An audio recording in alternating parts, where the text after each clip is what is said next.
Hello students, welcome to Kshitij I S.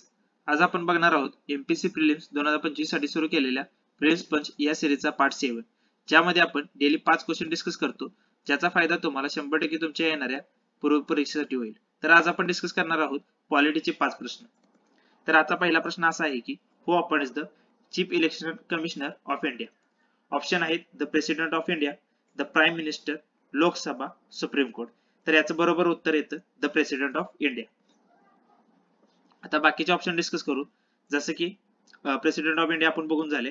त्यानंतर prime minister हे chief election commissioner साठी नाव recommend करतात, म्हणजे रेकमेंडेशनचं काम त्यांच्याकडे येतं. तसंच लोकसभेचा यामध्ये कोणताही रोल नाही. सुप्रीम कोर्टचा रोल आहे की तो त्यांच्या पॉवर इंटरप्रेट करू शकतात. इंटरप्रिटेशनचं काम म्हणजे चीफ इलेक्शन कमिशनरच्या काय पॉवर आहेत ते इंटरप्रिटेशनचं काम हे सुप्रीम कोर्टचं असतं, पण त्याच्यामध्ये अपॉइंटमेंटचा काही रोल नाही. त्यानंतर पुढचा question, which article of the Indian constitution provides for the imposition of the president rule. ठीक आहे, प्रेसिडेंट रूल रिलेटेड आपल्याला आर्टिकल शोधायचे, म्हणजे राष्ट्रपती राजवटी रिलेटेड. तर पर्याय आहेत आर्टिकल 352, आर्टिकल 356, आर्टिकल 360 आणि आर्टिकल 365. तर याचा बरोबर आन्सर येतो ऑप्शन क्रमांक बी, आर्टिकल 356. आता इथं आपण बेसिक इन्फॉर्मेशन दिल्या की प्रेसिडेंट रूल म्हणजे काय किंवा तो कधी इम्पोज केला जातो, त्याचा आर्टिकल कोणतं, त्याचं ड्युरेशन काय असतं, प्रेसिडेंट रूल कधी किंवा राष्ट्रपती लागवड कधी संपते, किंवा त्याच्या रिलेटेड नवीन प्रोव्हिजन काय आहेत, नवीन अमेंडमेंट काय आहेत, ते सगळे इथं दिले. ते तुम्ही वाचून घेऊ शकता. व्हिडिओ पॉज करा आणि वाचून घ्या. आता बाकीचे आर्टिकल डिस्कस करू. तर आर्टिकल 352 हा नॅशनल इमर्जन्सीसाठी. ठीक आहे, मग ते एक्सटर्नल किंवा इंटरनल कारणानुसार असू दे, त्याच्या रिलेटेड आपल्याला आर्टिकल 352 पाहायला मिळतं. आर्टिकल 356 आपण बघून घेतले.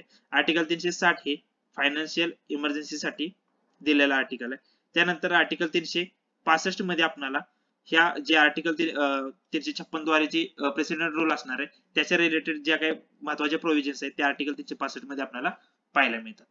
त्यानंतर पुढचा question, the fundamental duties were added to the constitution by which amendment. कोणत्या घटना दुरुस्तीद्वारे फंडामेंटल ड्युटीज आपल्या कॉन्स्टिट्यूशन मध्ये ऍड केल्यात हे बघायचं आहे. तर ऑप्शन आहेत 42वी घटना दुरुस्ती, 44वी, 52वी आणि 73वी. तर याचं बरोबर आन्सर येतं 42वी घटना दुरुस्ती. तर आता बाकीची माहिती घेऊ. 42वी घटना दुरुस्ती ही 1976 ला झाली. याच्यामध्ये आपल्याला आर्टिकल 51A हे ऍड केलेलं पाहायला मिळतं. आर्टिकल 51A हे ऍड केलेलं पाहायला मिळतं. याच्यामध्ये टोटल आपल्याला 11 फंडामेंटल ड्युटीज पाहायला मिळतात. आता पुढचं अमेंडमेंट बघू. तर पुढचा अमेंडमेंट किंवा घटना दुरुस्ती 44 घटना दुरुस्ती ती 1978 ला झाली. याच्याद्वारे आपल्याला जे पहिला आर्टिकल 31A होतं, म्हणजे राईट टू प्रॉपर्टी हा राईट टू प्रॉपर्टी हा रिमूव्ह केला आणि त्याला लीगल राईट करण्यात आलं. हे आर्टिकल 44 द्वारे करण्यात आलं. त्यानंतर 44 घटना दुरुस्ती. त्यानंतर 52 घटना दुरुस्ती आपल्याला 1985 मध्ये पाहायला मिळते. याच्याद्वारे आपल्याला अँटी डिफेक्शन लॉ पाहायला मिळतो. ठीक आहे, म्हणजे त्याचा अमेंडमेंट करून ऍडिशन करण्यात आलं. त्यानंतर 73वी घटना दुरुस्ती ही आपल्याला पंचायत राज रिलेटेड पाहायला मिळते. पुढचा क्वेश्चन बघून घेऊ. Which of the following is not feature. Not विचारले कोणतं फीचर नाही इंडियन कॉन्स्टिट्यूशनचं. ऑप्शन आहेत the parliamentary form of the government, separation of the power, presidential form of the government and federal system with the unitary bias. ठीक आहे, तर याचं बरोबर answer येतं प्रेसिडेन्शियल फॉर्म ऑफ गव्हर्नमेंट. तर इथं आपण बाकीचे पण फीचर्स दिले ते lengthy return constitution, drawn from various sources किंवा ब्लेंड रिजिडिटी और फ्लेक्झिबिलिटी, म्हणजे जास्त कठोर पण नाही किंवा जास्त फ्लेक्झिबल पण नाही असं, किंवा federal system with the unitary bias, parliamentary form of the government. ठीक आहे, तर इथं बाकी सगळे दिले ते तुम्ही वाचून घ्या. व्हिडिओ पॉज करा आणि बाकीचे वाचून घ्या. तर हे parliamentary form of the government तर आहे आपलं जे कॉन्स्टिट्यूशन आहे ते वेस्टर्न मिनिस्टर ह्या फॉर्म वरती आहे, म्हणजे हे पहिला ऑप्शन बरोबर आहे, म्हणजे हा खरा उत्तर आहे. त्यानंतर सेपरेशन ऑफ पॉवर हा तर हे पण आहे, लेजिस्लेटिव्ह असू दे, एक्झिक्युटिव्ह असू दे किंवा ज्युडिशियरी असू दे, लेजिस्लेटिव्ह, एक्झिक्युटिव्ह किंवा ज्युडिशियरी असू दे, याच्यामध्ये आपल्याला सेपरेशन ऑफ द पॉवर पाहायला मिळतं. त्यानंतर presidential form of the government म्हणजे राष्ट्रपती शासन आपल्याला पाहायला मिळत नाही, जसं की USA मध्ये आपल्याला पाहायला मिळतं, ते आपल्या इंडियामध्ये नाही, म्हणजे हा ऑप्शन याचा बरोबर आन्सर येणार आहे. त्यानंतर federal system with the unitary bias, तर हे पण पर्याय बरोबर आहे. डॉक्टर आंबेडकरांचं पण ह्याच्याबद्दल एक वक्तव्य आपल्याला पाहायला मिळते की जे इंडियन कॉन्स्टिट्यूशन आहे ते क्वासी फेडरल स्ट्रक्चरचं आहे विथ स्ट्रॉंग सेंटर, म्हणजे सेंटरकडे जास्त झुकलेलं आहे असं डॉक्टर बी आर आंबेडकर यांचं एक स्टेटमेंट आपल्याला पाहायला मिळतं. त्यानंतर पुढचा क्वेश्चन आहे anti defection law related. Which schedule of the constitution contains the provision related to anti defection law.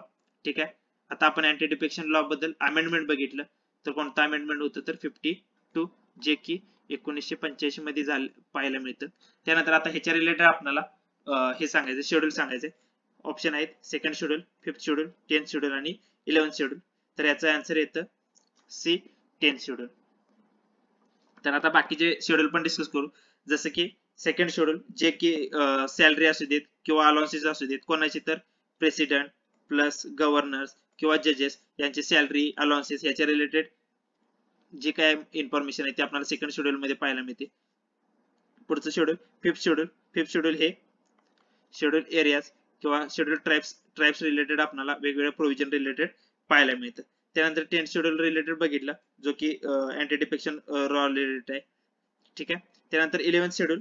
11th schedule हे याच्यामध्ये आपल्याला पंचायत राज रिलेटेड आपल्याला जवळपास 29 सब्जेक्ट्स पाहायला मिळतात, 29 विषय पाहायला मिळतात. हे आपल्याला 73वी घटना दुरुस्तीद्वारे पाहायला मिळतात. ठीक आहे, तर हे होते आजचे 5 प्रश्न. व्हिडिओ आवडला असेल तर व्हिडिओला लाईक करा आणि या सिरीजच्या पुढच्या पार्टसाठी आपल्या चॅनलला सबस्क्राईब करा. थँक्यू.